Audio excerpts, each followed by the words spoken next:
kembali lagi dengan Bunda Didi. Ini menu kemarin teman-teman aku masakin uti Yoda Semarang.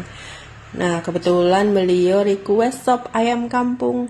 Jadi aku buatin menu ini pakai ayam kampung ukuran kecil. Ini ayam kampungnya direbus dulu hingga keluar kaldunya seperti ini ya teman-teman. Dengan api kecil aja ngerebus kaldunya, kemudian tambahkan bumbu-bumbu yang udah aku tulis di video. Selanjutnya masak api kecil sampai bumbu meresap. Jadi bumbunya tuh biar benar-benar meresap ke daging ayam, jadi enak rasanya. Terakhir tambahkan sayuran. Nah, lalu masak sampai sayuran matang.